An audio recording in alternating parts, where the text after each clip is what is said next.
Hello, everyone, and welcome to this month's meetup of the San Diego chapter of Papers We Love. I am both your host and your presenter this evening.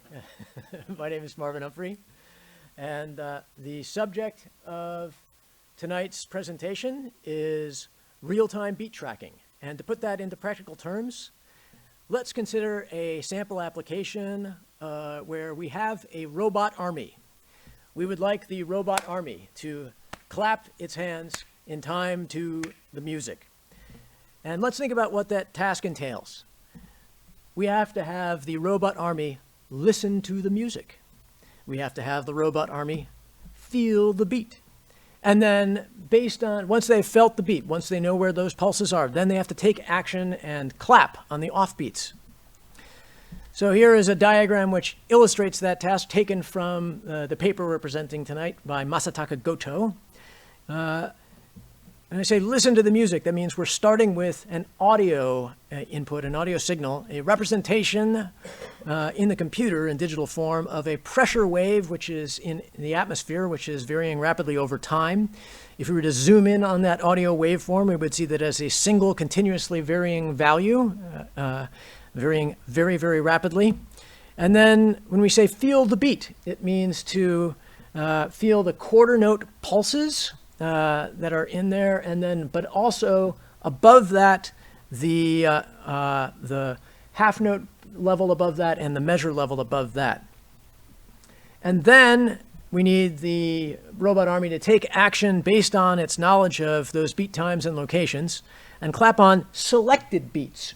So in order, they have to feel not just the quarter note pulse, but they have to be able to differentiate between the on beats and the off beats. And the offbeats are where the snare typically falls in modern pop music, or sometimes called a backbeat. If you go back the history of this with early R&B, that's where it came from. So this would be, 1, 2, 3, 4. So we need the computer to be able to recognize what is a 1, what is a 2, what is a 3, what is a 4. So here is the definition from the paper from Goto of the beat tracking problem. And let's break this down.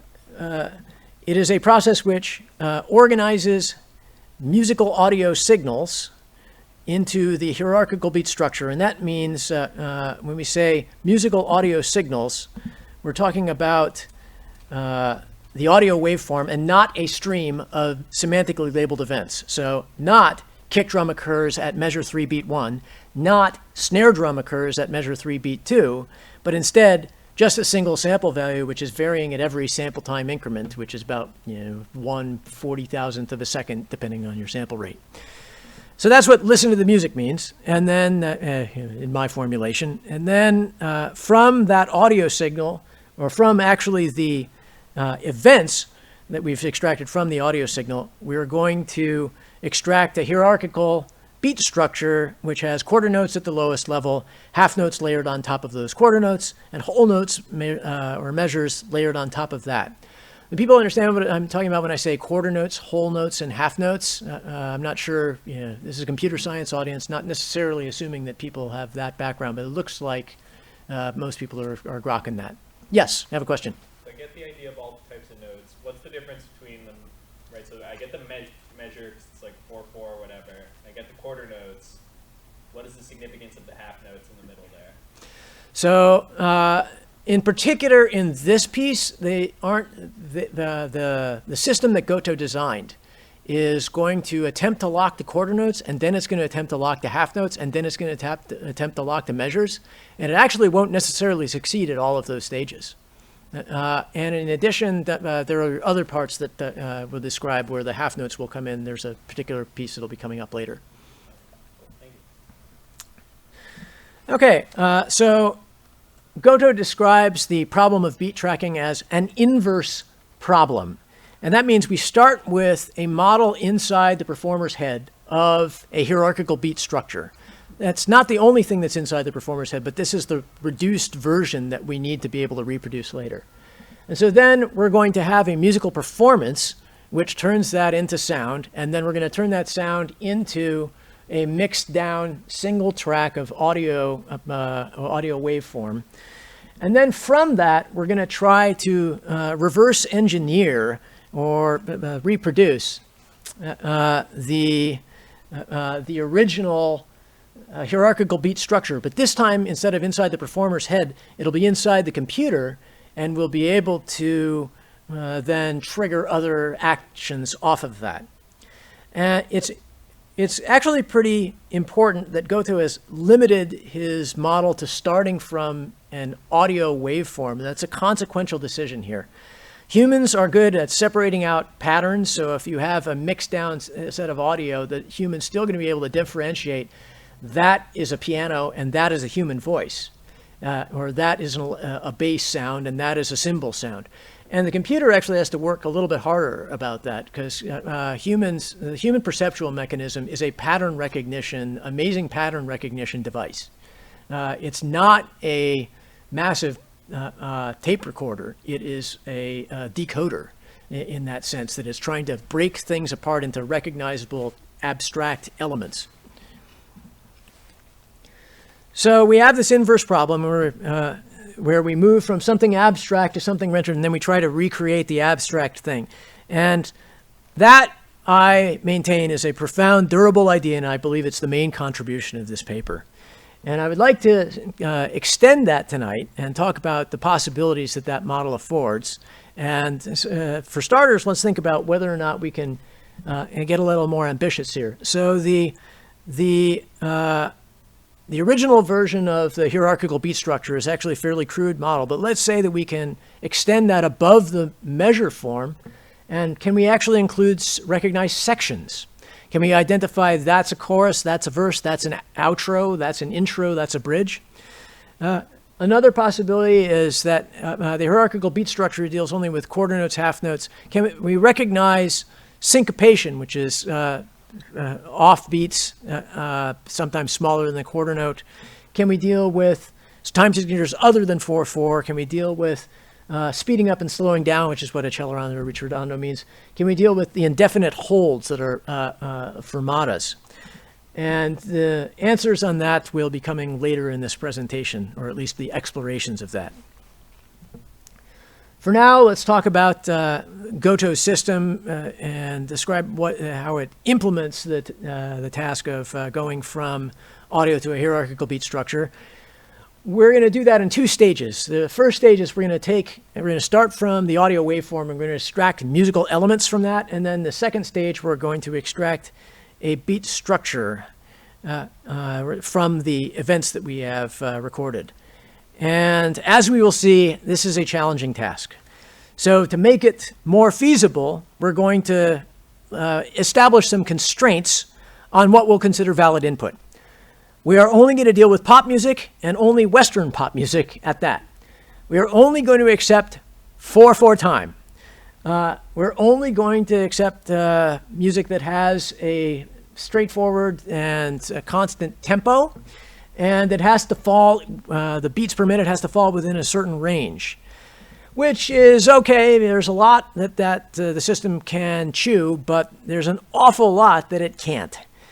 Music in other genres, or even lots of pop music which doesn't fit the precise template. So let's talk about the musical. Yes, question? Yeah, please go ahead. So, I mean, I tend to think of like Western pop music as mostly having a beat in the track. Is that? Because when I was reading this paper, I was trying to think of music that didn't have a beat, or didn't have like a drum track, like, you know. And so the thing I thought about was like classical, you know, like a classical chamber piece or something, or, you know, or a violin sonata or something like that, which clearly has a beat, but there's no drum or anything like that. Right. And is there a lot of music like that among Western pop music? I tend to think of Western pop music as usually having a drum track on it. Well, so it depends on what part of, I mean, if you're talking like, say, easy listening music, maybe it wouldn't have a drum beat. Like think about, say, Wind Beneath My Wings or something like that. I'm showing my age, but, you know, that's the, there's a lot of soft softer music, which would still be considered pop. And actually, this paper was written in 2001, so that's Wind Beneath My Wings still would have been old at that point because it was an 80s track. But nevertheless, this particular system is engineered to deal with either music which has drums or does not have drums. It can deal with either of those, but it can't deal with music which doesn't have a constant tempo. So we'll see later what techniques it applies to deal with music which doesn't have drums. But I think that we will also, let's see, as far as the constant tempo, I mean, we're trying to extract a hierarchical beat structure. And the thing is, how do we actually represent a hierarchical beat structure which is varying a lot over time? So in a classical performance, like say a solo violin piece, it would be expected as part of the conventions of the genre for there to be a lot of variation, a lot of rubato is the classical technical term, but in the performance. And that's going to wreak havoc on something like this. It's going to be very difficult for it to actually pick up on that. And what would you do with it even if you could? Like, it's hard. So, and also we should mention that in a live performance of classical musicians, they're not typically relying only on sound to actually coordinate. If you see like a string quartet, they're going to be going to start, and they're cueing each other visually. And that's important to their being able to coordinate.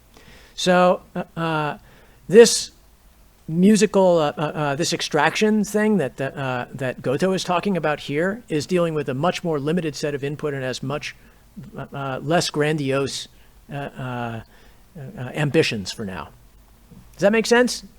Okay, cool. And most of the stuff, that was a bit of an extended answer, but it touches on a lot of stuff that I was going to talk about eventually anyway, so we'll go a little bit further and faster.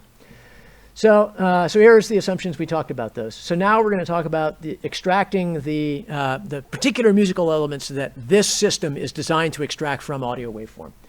So we're only going to be concerned with onset times. By onset times, we mean the start of the sound, the leading edge of the sound for kick drum and snare drum. We're actually not going to be, there's lots of other instruments that have easily identifiable onset sounds like a piano or an electric bass or even a vocal, but we're only concerned for the purposes of this system with kick drum and snare drum. The other thing we're going to be interested in is chord change boundaries.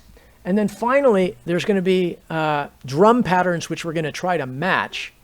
And that's a little bit hard to explain in the short term, so I'll get to that in greater detail later. So the first task is going to be to identify the kick or snare onset times. And to get started with that, we're going to turn our audio input into a grid of using fast Fourier transforms.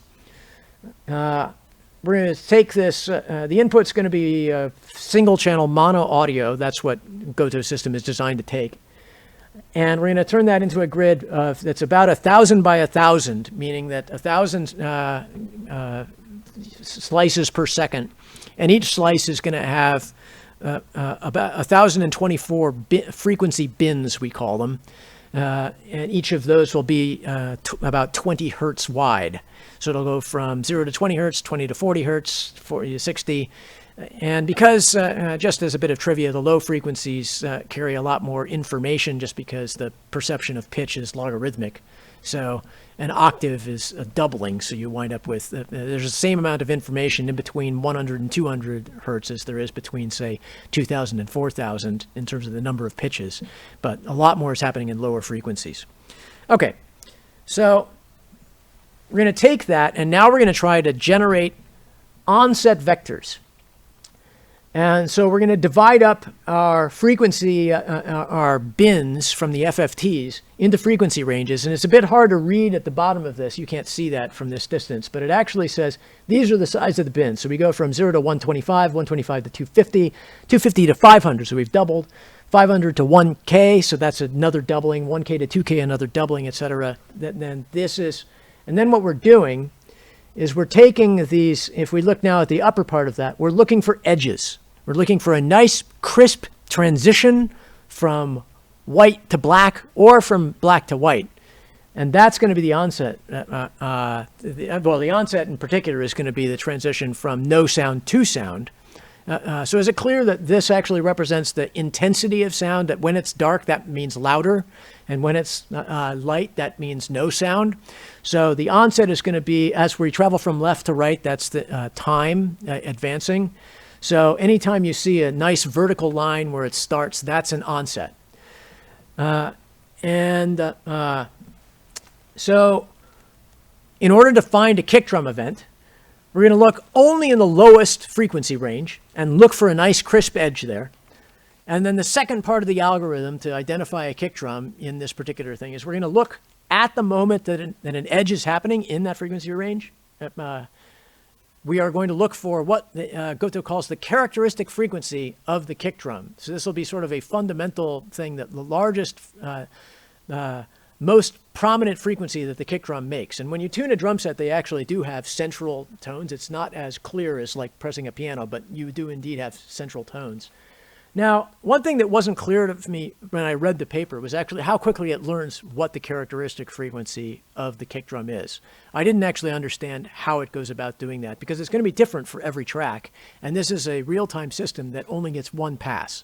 So I actually don't understand how he identifies what the characteristic frequency is, although this algorithm, if you were to know what the characteristic frequency, makes sense to me. So once you have that that edge in that lowest frequency bin, and you have the characteristic frequency of the kick drum, those two things together imply that a kick drum event is happening. Now let's talk about a snare drum event. Now we're going to capture that. Now a snare drum actually has energy throughout the frequency range. Snare drum actually has a lot of low frequencies and a lot of high frequencies. We're going to concern ourselves only with actually fairly high frequencies, from 1.4 kilohertz to 7.5 kilohertz. And what we're going to do is look for noise components in those bands, and then look for edges where there is a lot of noise. And it's basically what we're listening for is the sound of the snares starting. That's part of the snare drum. And how we are going to tell what is a noisy subband is actually pretty interesting. What he does is he looks at the highest or the most prominent frequency inside the subband, and then looks at the adjacent frequencies, other frequencies within that subband, and sees how high they are in comparison to that. If you have a single frequency which is very high above the others, that's going to be an identifiable tone. If you have a lot of frequencies together, which are going to be, which are all sort of at the same level, that you'll perceive as noise. So when he has decided that we have a noisy subband, and then we find an edge in that noisy subband, those two things together imply that a snare drum event has occurred. And what makes these algorithms sort of interesting here is that we have to start from mixed audio. And because of that, we have to apply these rather aggressive algorithms that are going to have some false negatives, like they're going to miss some snare drum hits and some lighter kick drum hits and stuff like that. But still, it's going to be something that we want to avoid the false positives, because the false positives would really mess with our ability to extract meaningful events from this. Now let's talk about chord change events. So what we're going to do here is figure out what are likely beat times, and we'll skip over for now how we do that. And then we're going to take snapshots of what frequencies are present at those beat times. So this is these are histograms at the bottom, where they're telling us how much of a given frequency is available at some time and what mixture they are. And the thing is, when a particular chord is playing, those histograms stay fairly constant. And then when you change to a different chord, the spectrum is going to change. And so what we do is we say, if at point A, we observe one particular spectrum, and at point B, we observe that there is a different spectrum, then we can decide that a chord change event has happened somewhere in between point A and point B. Now, something that's really interesting about this algorithm is actually you don't need to know what the chords are. don't need to know that that's an A7 and that's an E major or an E minor or whatever. All you need to know is that the spectrum has changed. And this came from an insight that was passed along to Goto that humans who can't necessarily, the vast majority of whom cannot identify chords by name when they hear them, are still able to tell when a chord change has happened. And the computer is applying basically the same approach here. You can tell when the spectrum has changed. That's what how the computer is deciding that. Now, one thing that is a bit of a weakness of this particular algorithm that you see on the screen here is that sometimes chord changes don't happen on beats. But nevertheless, that's we're going to work with what we have to work with here. So we're going to try and do some drum patterns, and this we're not looking for onset so much. What we're now trying to go for, we have ambitions to do, is match the higher levels of the beat hierarchy. And this actually gets to Michael's point earlier when we were talking about what's the point of having the half notes in here. So the thing is, some of these, sometimes we'll be able to just tell that it has kick, snare, kick, snare, kick, snare, and it'll just be ish, ish. And we won't be able to tell when what the start of the measure is and what the second half of the measure is. But we will be able to tell enough to know that that's where the downbeat is and that's where the offbeat is. And that's still useful enough information to do some interesting things. So when we are able to match the pattern against from the observed events that we have extracted from the audio against, we have a library of pre-loaded patterns. When that happens, then we can discern the higher levels of the hierarchical beat structure. So the thing is that this drum pattern approach is actually quite limited. For starters, I just couldn't believe this when I read this, but in Gotoh System, there are only 8 patterns. Now, I think that says something about the diversity of drum playing in modern pop music, but that's that is the idea that Goto only felt that he needed that many patterns in order to at least tell what where the measures fell.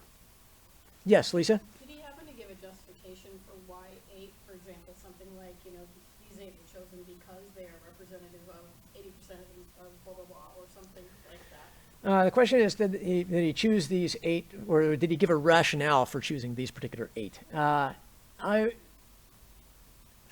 He did not in the paper. I can anticipate what the arguments would have been for that. This is basically a heuristic. I mean, you're going to have some number of a fall off of the number of things you're going to match. Sure. I mean, I'm thinking in a proof of concept type of system like this, then you would choose, a certain amount just in order to show that the concept is feasible. Oftentimes there'll be presumably some rationale for the number that they choose, the type that they choose. So when we get to the performance of the system later and, how many of the tracks that he actually successfully matched, that I think will speak to the ability of this. Of course, it's the total system, not just the beat tracking, but we can actually tell a little bit of that because the beat tracking, there will be some which succeeded in locking to quarter notes, but not to higher measures. And we can infer from that they are actually probably failed on trying to do the drum pattern matching. And I can easily imagine tracks that have, say, that don't have kick and snare on the downbeat and offbeat, which I think that probably all of Goto's patterns do.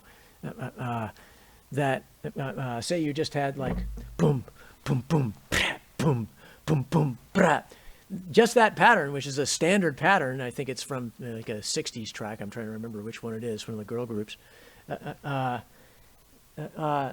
The Gotoh system's not going to be able to chew that. It's not going to be able to recognize that at all. So, I mean, and this is actually what the second and third points here. The thing is that ultimately, true generality across all possible beats is just impossible. You're not going to be able to design you're just going to be able to do a heuristic if you are going to accept that you have to have arbitrary input to this system. even within the constraints of it being 4/4 and Western pop music and within a certain range of beat tempos. Is that, I'm not sure that I fully answered your question, but I mean, sort of. It's just the idea that, it's, I don't know if this was the case, but that he might have felt that, 8 was sufficient to demonstrate a basic principle that he was trying to demonstrate, that there is, potential to this approach. that could be, and it could be that a subsequent system might have 2,000 instead of 8, and which would presumably be better. But I still argue that you're not going to get everything possible in this. The piece that I always thought of as the torture test for this was spirits in the material world, which almost none of my friends could possibly follow the beat for that, and I guarantee the Goto system would have failed that as well.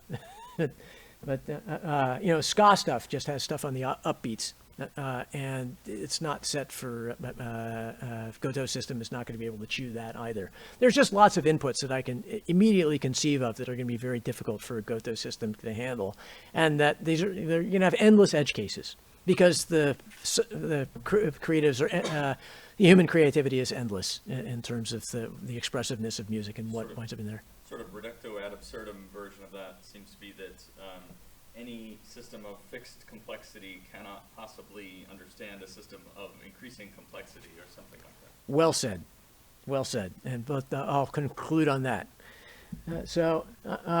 We have now we have our logical musical events. That's the kick drum, snare drum, onset events, the chord change events, and the possibly matched drum patterns. And so now let's talk about how we're going to extract a hierarchical beat structure and infer a hierarchical beat structure from that. So the first thing we're going to try to do is identify what might be the quarter note beat times. Then we're going to try, after that, to find half notes and measures above that. And depending on whether or not drums are present or absent, we're going to take different approaches. So music without drums, we're going to seed the provisional beat times with the onset times of the kick and the snare. And then without drums, we're going to start from chord change boundaries. And I know that this is a bit of a loop, because we said that we were going to need provisional beat times in order to find those chord change boundaries. But, hopefully we can do something. And when you see the turns out that the performance of this system with and without drums actually wasn't that different. I was shocked when I saw that. I expected much better performance with drums than without, but it actually turns out that they're not in Goto's experimental results. They were roughly about the same. Okay, and one of the insights that we're applying here is basically that sounds are likely to occur on beats. Now, I just finished describing how that wasn't true for ska, but as a heuristic, it's somewhere we can start. One of the techniques we can apply here is that when we're trying to predict when the next beat might occur, well, it is probably going to be, if we have a steady tempo, then the next beat's probably going to be just as far away as the last one behind was. The techniques that we apply for that technically are autocorrelation and cross-correlation, but I mean the idea is basically just that the next beat is probably as far away as the last one was from the one before that. And I think that this doesn't strike me as all that profound, because I mean we've already established that we're limiting the system to only deal with stuff that has a steady beat. So yeah, when you have a steady beat, the beat will be steady, and you'll be able to find the next one after that. Okay. But now let's talk about applying the drum patterns. Basically, the idea is that if we match a drum pattern, we've probably found at least the half note boundary, because it's unlikely that you're actually going to have snare drums on the downbeat and kick drums on the offbeat. There are tunes that are like that, but they are in the the dramatic minority compared to the other way. So we assume that we've probably got the half note right.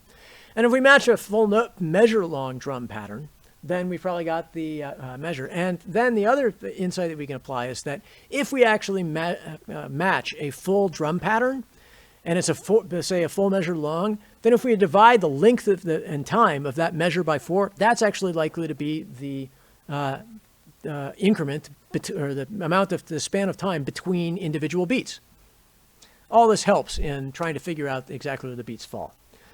And we have this other technique of applying chord change boundaries where basically, if you see a chord change, it's likely to fall on a quarter note rather than an eighth note. It's more likely to fall on a half note rather than the offbeat on downbeats rather than offbeats. It's more likely, a chord change is more likely to occur at the beginning of a measure than in the middle of a measure, and all of that helps us define the hierarchical beat system. But, I mean, the problem with this is that all of these are heuristics and none of them are infallible. So, and once again, this is there's a natural consequence of the system which is required to match unknown inputs. Again, as Daniel said, the system of finite complexity cannot possibly encompass one of infinite complexity. So the way I'm going to propose that we address that is let's at least conceive of a system which is tuned for finite complexity. So a finite system with a finite input, only a single song. Under those circumstances, I maintain that almost no matter what that song is, we're going to be able to do or at least for pop music with a relatively steady beat, or even stuff that doesn't, we're going to be able to tune it and get beat tracking that works throughout. If we had 2 songs, well, now it is going to depend on how similar they are. If one of them is 3/4 and one of them is 4/4, it's going to be hard to design a system which can handle them both. And once we get to what Goto has considered his sweet spot for this system, which is matching a wide variety of arbitrary input, you basically guarantee that you're going to fail at least some of the time. And that ultimately, if we get to infinite input, then it's just, you're SOL. So one of the techniques now that we're going to apply to improve the performance of the system, improve our heuristics and give us a better chance here, is we're going to actually have multiple proposals as to what the beat might be and where the hierarchical beat structure might fall. We're going to assign those hypotheses to what we call agents, and then we're going to have those agents compete with each other, and they're going to be advocating for their hypotheses to a manager of some kind, and the manager is going to listen to those and say, this one wins, or these 5 agree and this is an outlier, let's throw out the outlier and that one wins. And so here is a diagram of the complete system, and we actually see the manager and the agents over on the right-hand side over there. But it's kind of nice to just look at, this is the whole system diagrammed out. So let's actually just review it. We start with an audio signal. This is on compact disc, which, considering this paper was written in 2001, I think dates it pretty accurately. Then we proceed through that. We've got the frequency spectrum that represents the FFT grid. Then from there, we're going to try and get our drum sounds, our drum onset events. We're going to feed all that stuff over into the higher level checkers. Those are going to produce the drum pattern matching and the chord change stuff. All that's going to wind up in the agents. They're all going to compete. The manager is going to decide, and then the manager is going to output that to and transmit the hierarchical beat structure to other nodes in the network, such as one that's going to flash lights in time to the music, et cetera, et cetera. So here's oh, yes, go ahead. So on that chart, maybe we're going to get to this later, but are there different, basically, periods of memory for each of these layers? In other words, the agents remember a few cycles back with the manager, or are they all just dealing with the instant? Right. So the question is, are the agents, are they able to remember how far back are they looking? And that's not talked about in the paper, but for the purposes of argument, let's assume that is a possibility. That the agents can be because the thing is that I consider this system to be my take on this paper is that it presents a very interesting model that we can then extend. And so I'm going to talk about ways we can extend that system. And I consider what you're proposing there to be another valid extension for that. And so that would be a great way to actually improve the performance of this system, would be to look however far back we can. Under at least some circumstances, that's going to give you some interesting information. Yes, Gabriel? Oh, sorry, it was Doug? Yeah. I don't quite understand. Can you give an example of like two competing agents giving manager different arguments? I guess I don't follow that. Sure. So we have, say, let's say that we have a kick snare pattern which matches. And then let's say that we have a piano which is only falling on 2 and 4. So it's changing on the second and the fourth beat rather than on the downbeats. What we're going to identify for the chord change events is going to happen on the second and the fourth beat. But our model predicts that when you have chord change events, they'll be likely to occur on the measure boundaries on the first and the third beats. So then what you would have is one agent advocating for the measure starting on what is the correct beat. The drum one's going to be right. It's going to say that the first beat is where that kick drum falls. And then the piano one is actually going to be saying where this chord sounds, that's number 1. But it's going to be wrong because that's actually the second beat. So then the manager has to then decide between the two of those which actually might be the correct one. And under some certain circumstances, you're not going to find when I mentioned Spirits in the Material World, there's a Police song from the 1980s that is all about offbeats. Basically, nothing happens on the downbeat there. Yes, go ahead. Are agents hand-coded or are they generative? They are hand-coded. Ah, okay. Yes, and under this system, they are hand-coded. Yes, Gabriel? Just as I understood this, the frequency spectrum is the entire song, correct? It's not a slice piece. The frequency spectrum, that's the FFT grid. So that means that you're taking we take the audio input. So we are starting with a mixed track, which is, as I said, that's a consequential decision that I'm going to question later.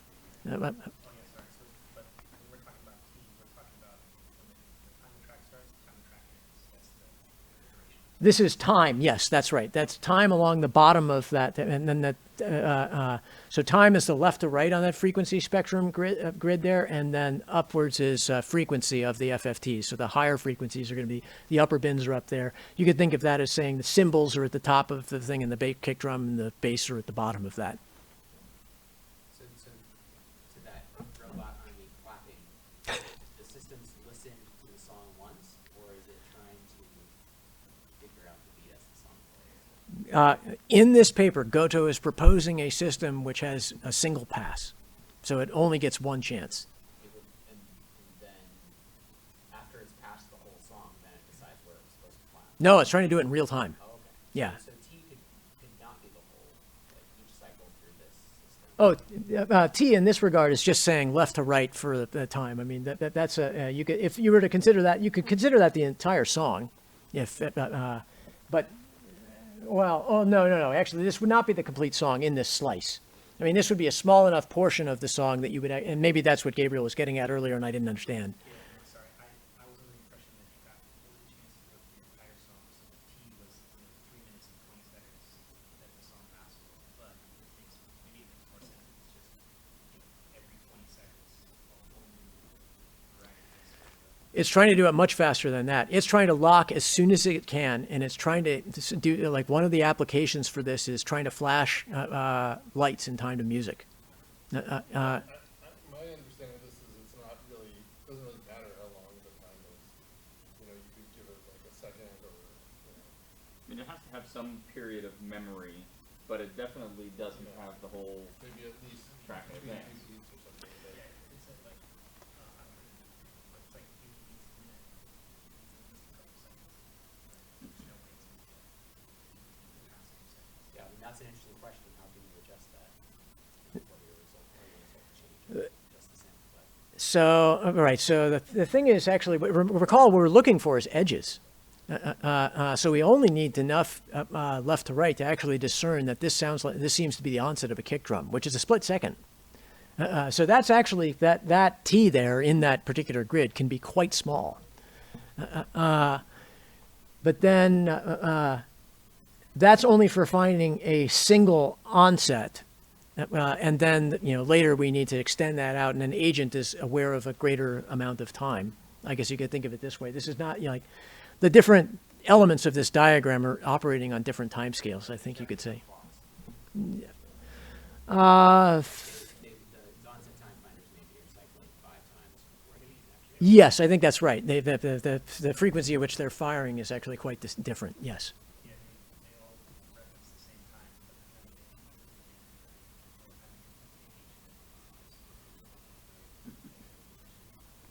time, I agree with that. That's well put. Okay, this diagram seems to have been a hit. It helped to bring it home, yeah, especially the manager with the backwards baseball cap. If you imagine he is facing away from everybody. There you go. The MAGA hat's not going to be able to clap on the offbeats. To crib Stevie Wonder, he made that joke once. So this is the performance of the system. And this graph is a little bit hard to understand at first, so let's talk about this. So the vertical axis here is how much time it took to lock to the beat, and from the time that you started the track. So you start the track and then you start the time going, and at some point, Gotoh System successfully locks to the beat. And along the bottom here, we have what's called song number, which doesn't make a lot of sense until you recognize that these are actually ordered in the way that the one which was locked the fastest is the first one, and the one that took the most amount of time is the one on the right. And they're sorted so that it's with increasing amounts of time to lock. So if we look at the number 1 in the lower left-hand corner, it took a very short amount of time to lock to the beat. If we go to number 5, basically the first 5 tracks all locked within 2 or 3 seconds. Then we go to the 10th track and it locked in 5 seconds. And I'm seeing some confused looks right now. Let's see, if we go to the 20th track, it took 15 seconds to lock. Is this making sense to people, or are people confused? I think what's just weird is that convention is that time is on the horizontal axis.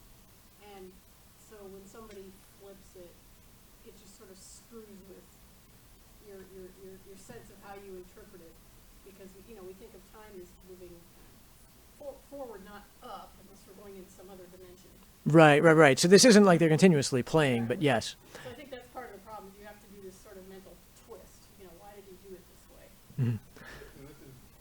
way? Brandon? And if you said it's increasing in time, then why does it restart at number 35? So actually what happened is at that one, it failed to lock at one of the, I think to, let's see, which one was it? It failed to lock at the measure level. The line's just missing for that. So what happened was they sorted the one that failed to lock at the measure level much later, but it actually locked at the quarter note level very quickly. That's why it has that low. So song number 35 locked at the quarter note level within only a couple of seconds, but it never locked at the measure level, and that's why it got sorted towards the end. So 35 through 40 just never locked. Yeah, because the line disappeared. Yeah. That's right. Michael?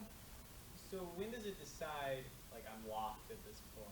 Right. Excellent question. So the thing is that there was ground truth supplied in the format of when these are known pieces. I think actually I remember reading in one of the papers that preceded this that Danger Zone by Kenny Loggins was one of these, and so you're able to say that somebody took the track Danger Zone and then effectively drew on the waveform where the beats fell.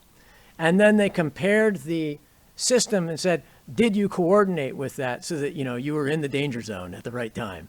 Like all of those things, then you could decide that you had success. Does that make sense?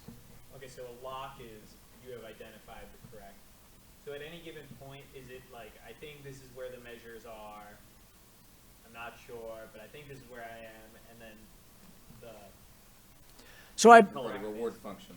believe there are two things here. So there's two different states we can talk about. There's the I know what it is, and I happen to be wrong, or I don't know what it is. And it's unclear to me exactly what this graph represents. But you know, you have to be both think that you're right and be right in order to pass this graph.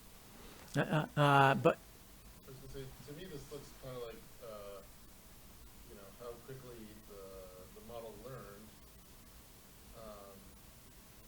you know, because if I'm understanding this, the more songs you put through the system, you know,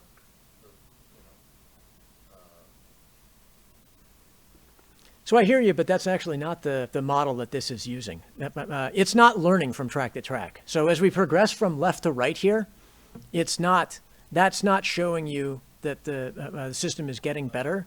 It's just, you know, these songs might have been played in a completely different order. It's just that after the fact, we sorted them so that we had a graph that didn't go up, down, up, down, up, down, up, down, up, down. He loses points for his graphing ability on this one. So Lisa is extremely judgmental of Masataka Goto's graphing ability, and I think that's justified. I concur with Lisa on this. Yes. I'd be curious to hear what other way you would like to graph it. I think he did the best that he could. I know my actual comment was, I think it's bizarre that that somehow it took 40 seconds in some cases or 30 seconds Yes. to identify the beats. Yes. And, if it hadn't figured it out by then, somehow it got enough information to be like, oh, here it is. So let me. It's a pop song. That's like But the song. let me speculate as to what that could be. So the different forms of a pop song, some of those are going to have introductions which don't have a recognizable beat. So the example I'm going to use for you is one I was going to bring up later. Gimme Shelter by the Rolling Stones. Gimme Shelter by the Rolling Stones, the introduction starts off with a which is a Latin instrument. And it's only after that's gone on for some time that, you know, Charlie Watts kicks in with, and, you know, we have the actual drum beat. And so the thing is, for the first 30 seconds of that piece, Gotoh System is going to be like, what the hell? And so then, so that I think could explain some of these, that there just isn't, the music changes. And so at that point, it's able to lock. But it could also be that it learned what the fundamental frequency of the kick drum was. Yeah, I mean, this paper doesn't present the software code for this. You know, this would be a much longer paper if it explained all of that in its tremendously gory detail. So there's stuff left out in here, and I don't understand exactly why.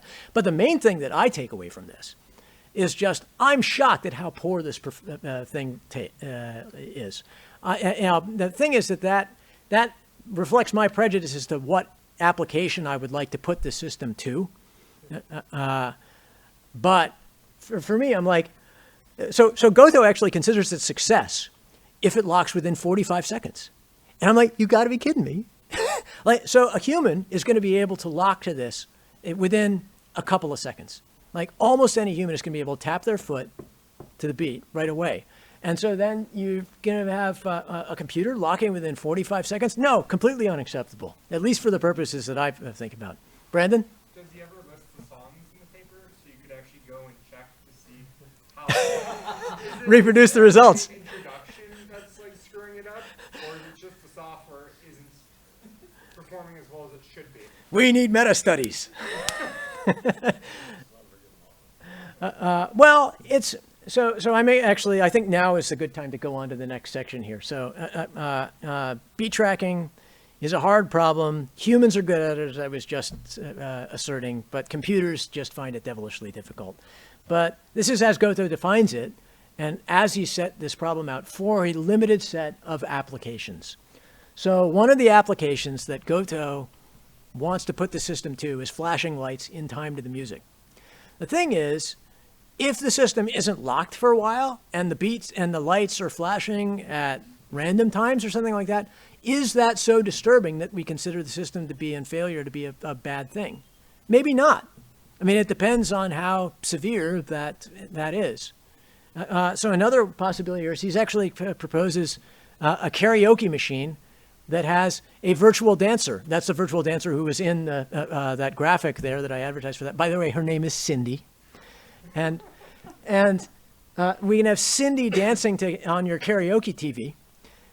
And if Cindy is kind of, just janky for the first 30 seconds of the piece, it might even be better, because then when the chorus kicks in and Cindy's all rocking out at just the right time, it's better. So who knows? In that system, you consider that the Gotoh's threshold of 45 seconds being success, that's because the system is still acceptable when it's in failure. At least that's how I would assert it. Another possibility, this doesn't fit exactly into this because the system is designed for real time. But say just we're trying to take an input audio thing for an AV editor and then basically automatically draw on where the beats are on there to aid somebody who's trying to locate video events or something like that. Now, if the system fails and it doesn't lock for the first 30 seconds, is that the end of the world? No, the editor can just go and draw that stuff manually themselves. So all of those things are tolerant of failure, and now we can deal with a system that's like that. But the other one here, live performance, where you have adaptive accompaniment, which is basically, think of it as a drum machine playing in time to you rather than you playing along with the drum machine.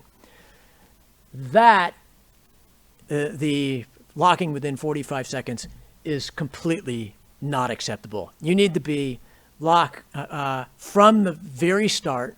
In fact, you need to be able to lock from the downbeat from the very start, which actually requires you to have information in advance of start. I mean, people, when you have a band, they count it off. When you have a conductor, he gives you at least a couple of, like one beat, and usually some sort of tempo before that. He or she,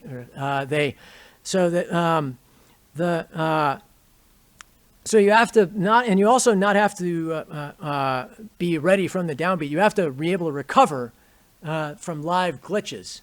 So if you have, because that's inevitable in live performance, you have to be able to roll over something that's a little bit off and then be able to come back into time rather than to be able to be stuck permanently and just barf. So what I'm now like to think about is, if we are going to have these requirements and the requirements of locking immediately, and having near approaching perfect reliability and being able to lock the things other than 4/4 pop. So how are we going to do that? So this is kind of a wordy way of saying it, but the main thing here is that we need to go to apply these constraints of 4/4 time and stuff like that. We're going to question that. So the first thing I would like to question is whether or not it makes sense to start from a condensed single audio track.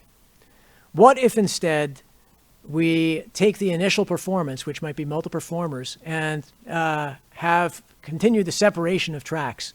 So you have kick drum on one track, snare drum on one track, vocal on another track, bass on another track, synthesizer, what have you, all separated out. That is going to greatly aid your ability to create hypotheses from the various tracks. So now you don't have to extract the kick drum from this complete audio track. You can actually just run a power-based trigger on that dedicated track, and as soon as it exceeds a certain power threshold, you say that's a kick drum event. Same with the snare drum. You can actually now apply that to the melodic bass. The melodic bass earlier would have been too difficult to actually separate it out from all the other instruments. By melodic bass, I mean either electric bass guitar, or synthesizer bass, or some sort of bass instrument. And you could track the onsets of those. You could also say an acoustic guitar tends to be a fairly consistent strum, at least on a lot of tracks, so maybe you could use that as input, particularly the higher frequencies from that. A hi-hat, obvious, and if you're lucky enough to have a cowbell, you're locked. More cowbell. That's going to help out the system, absolutely. Yes, I have to relay that for the live stream. The system has a fever. Now, so it's going to allow us to have many more agents, and those agents are going to be more reliable. And in total, we're going to have the system reliability is going to kick way up if we can do that. Let's also dispense with the idea that we have to accept an infinite range of input. And now we're going to accept the cost of per track customization. So now we're going to tune our system for individual songs.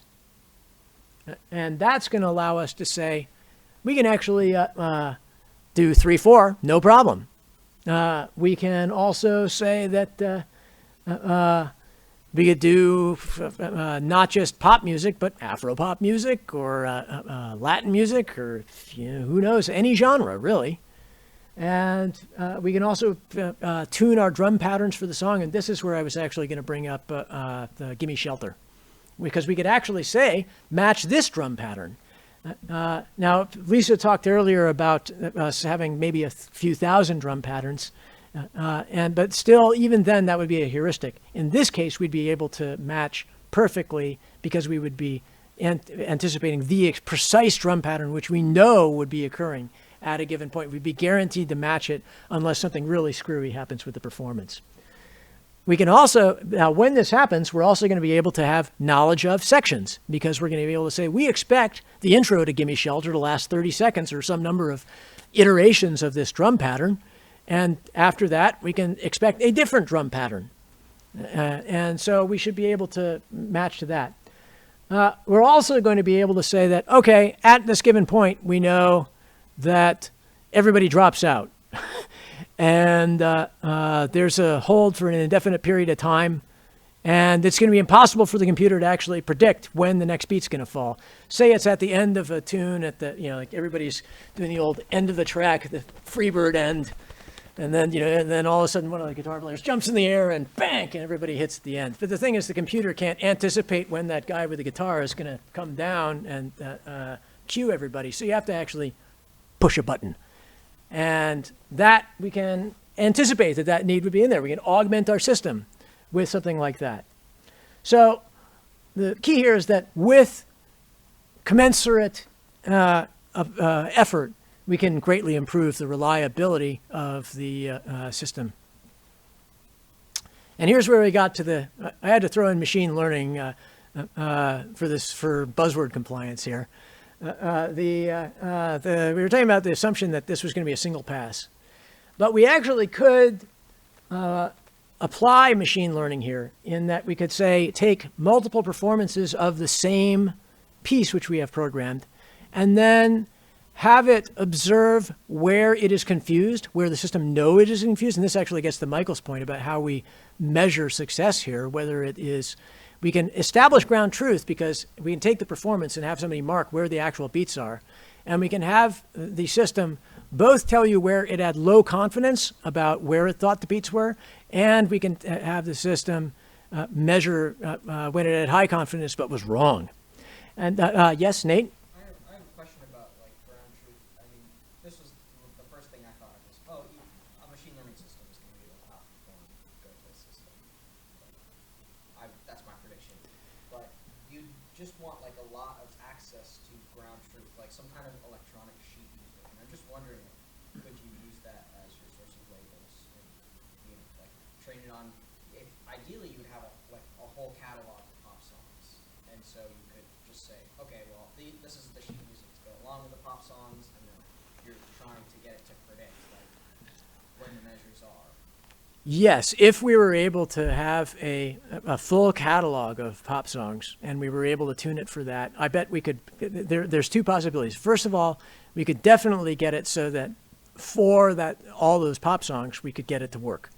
Well, we would probably have to augment it with additional sections because some of the time our model's going to be insufficient and it's not going to be able to lock. But if we were assuming that we're able to adapt it for that, we are going to achieve better performance overall than Goto's going to get it. But then also we would be able to do it for the sum total system. I bet you're right that we could design a system that even for arbitrary input would be better. And we would start from a machine learning system. Now, of course, the thing is that this is a bit of, I'm going to argue for a moment that that's a distinction without a difference, because the thing is that there's what we're supplying here is musical knowledge of some kind. We're supplying musical foreknowledge to the system. the fact that we are telling Gotoh System that this is in 4/4. There will be drum patterns which are going to match this. There will be chord events. That is telling it about the music and about the input. So we have two sources of information which the system is acting on. We have the actual audio track, and then we have the metadata that we've used to describe the system. So the thing is that we are now saying we're going to supply a slightly different set of metadata here, along with the input. And so that's when we say we're supplying the sheet music, that's actually, I think, that's a difference of of degree rather than kind. Yeah, when you showed the diagram earlier, and all of the different agents in the system, Right. I was just thinking to myself, well, imagine that a machine learning system would be able to create its own agents, and you wouldn't be sure exactly what rules the agents were following. You know, is there, you know, does this part of the network or whatever you're using, like, you know, does it know about 4/4 time? Well, you have no way of telling. But So let me propose an application for that. Say that you actually have an iPhone app that's going to listen to you sing "Row, row, row your boat," and it's going to then play chords along with you. Over time, and multiple people inputting "Row, row, row your boat," it's going to get better. Say it's a machine learning system, it's going to get better at proposing that. Now, still, you have to design your machine learning system to, you know, what you're going to try and pay attention to. But yes, over time, it is given a lot of input, it will definitely do a better job than a system which is static. I'm thinking that it might, there are two, and you just alluded to one of them, two other ways where a machine learning system might actually make practical progress faster. One would be if you had, say, many different people singing, pick whatever pop song you want, give you shelter. Of course, nobody but the Stones can do that. I'm going to suggest that, well, let's say "Row, row, row your boat." Anyway, some song that has been sung a lot and covered by a lot of bands, and you have all of them playing it. It might be able to pick up on something, or give it a certain artist, like, you know, have it analyze lots and lots and lots of Aerosmith songs, and then that might allow it to pick up patterns, you know, inherent to Aerosmith, some of which can be very subtle. And then when you give it one that it hasn't heard before, then it might do better. I mean, as opposed to 10,000 pop songs from all over the place. So Right. a constraint of either an artist Mm-hmm. or a song. I agree. All of those would produce a system which would that would produce good performance. I agree. I think, like, in order to make this kind of thing work, you need some source of, like, annotations, like sheet music to go along with the audio, like just something to say, like, this is the ground truth of what the song is, and here's the wave to go along with it. Now, I don't know, like, is there a large source of, like, sheet music and accompanying audio? Let's assume there is. Well, May- it'd be interesting to compare, you know, a supervised versus an unsupervised learning approach to all of this. Sure. I mean, yeah, you could annotate and train, or you could just, you know, throw a bunch of stuff at it and see what it learns, or figure it out. You don't need ground truth, right? If your system can be built to pay attention to whether its predictions are correct. Since the beat, right, it's going to repeat a lot. Yeah, that's not going to be a perfect rule, but it's going to be successful where you don't have ground truth, right? You have enough ground truth to bootstrap it to where it can be done. Well, That's a how do you slight- measure, you can move how ground do you truth measure around. how accurate it is? Well, it can measure itself, right? So if I'm Without ground truth, how would you do that? like listening for a snare drum, right? Let's say I've had it, you know, it's a partially expert system like Gotoh System, right, where I trained an agent to listen for a snare. It knows that those follow certain patterns, right? So it can give itself a score on a song, whether it predicted the snare at the right time. I guess I don't understand, how would it How train would it, itself like, find the measures? without the ground truth? Yeah, we need to know, like, oh, I got the beat right. You could say like, I've got, Or on this part, when it, I've predicted this as a snare, it happens 99% of the time, so I'm right. That wasn't the snare, it was actually the scene. Right, but it doesn't necessarily matter if you don't care about identifying which agent decided what. So long as it produces it. Like, I mean, it's. right, I don't obviously I'm waving my hands here, but I'm just making the point that ground truth is a flexible input, right? You don't have to have ground truth. You don't, but at the same time, it really helps when you have it. I mean, the thing is, when you have this actually came up with V's presentation a couple of months ago, where we were talking about the lack of ground truth in that that was the Bitcoin and the tracking of the human traffickers. People aren't necessarily going to remember the word here, but the idea was that they didn't have perfect ground truth because they couldn't tell who belonged to what Bitcoin account, but they could sort of predict it some of the time, and it definitely did not. It lessened the effectiveness of the system that they had no ground truth. So some ground truth is better than none, and perfect ground truth is better than some. I think that's a bit of a simplistic way of putting it, but I think it's helpful. And I'm not sure actually how you deal with zero ground truth. I think what we would say is we're reinterpreting what ground truth is. If we say that we consider the snare drum, when something's in tune with the snare drum, that's likely to be correct, that we've now sort of redefined that as quasi-ground truth that's helping us to decide. I have only a couple more slides here, so let's roll through this. And this has been a great discussion that's been ongoing here. Usually, we expect the people who are giving the presentations to be a little bit more aggressive at rolling through, but I think this has worked out right. So we'll see what happens after this. But anyway, so from the machine learning on, now I'd like to propose that instead of row, row, row your boat, we use the Star Spangled Banner and a solo vocal performance of the Star Spangled Banner. And our goal, we're going to have a beat tracker on a computer, which is going to control a pad synth, and the pad synth is just something that has a slow onset. It's going to be playing chords behind it. And I give it a pad synth just so that if you have a slight rhythmic inaccuracy for where that note starts, it's not the end of the world. So how are we going to do this? If we try and sick Gotoh System on this, it's going to be utterly lost. The Star Spangled Banner is not in 4/4 time. There are no drums in a live vocal performance, or a solo vocal performance. There are no chords in a solo vocal performance. There are no drum patterns. There's not even a steady beat here, because when you get to over the land of the free, there's going to be some holds and some rubato.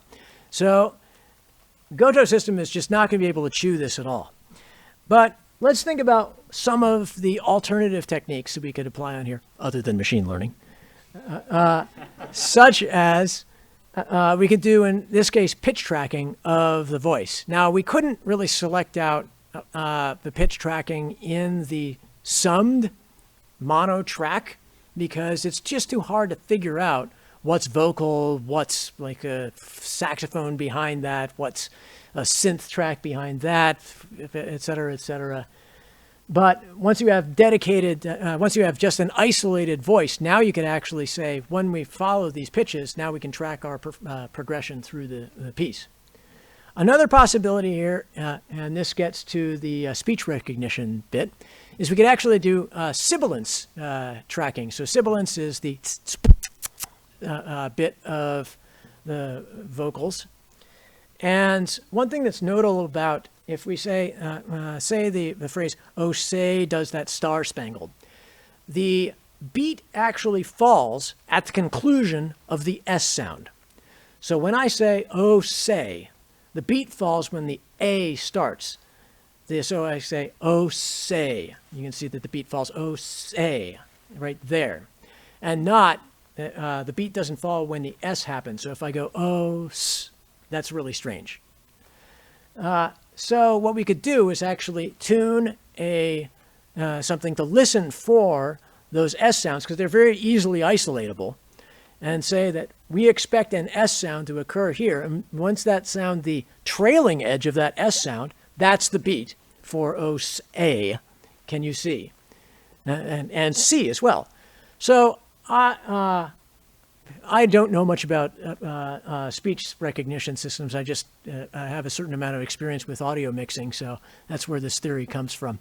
But I maintain that, at least in theory, we're able to, through a combination of pitch tracking and speech recognition techniques, that it's possible to adapt a system for higher reliability and for a wider variety of genres. And that this is an application of the general model of Goto's that's presented in Goto's paper, even if it's not adhering to the letter of Goto's system in here. And so finally, this is the last slide we have tonight. This is to review and to bring the point home about extensibility. We're going to take a look at once again, the inverse model. So we start off inside the performer's brains, and there is a hierarchical beat structure.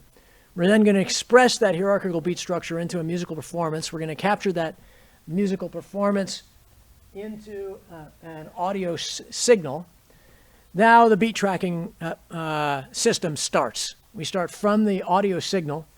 We then recreate at least some of the musical elements. We extract them out of there. And then we take those musical elements and we recreate the hierarchical beat structure, but this time in the context, we infer that inside the computer's brain this time. And then the computer's brain can go and talk to other things. So when I say extend this model, and this gets to Nate's point about using lead sheets here,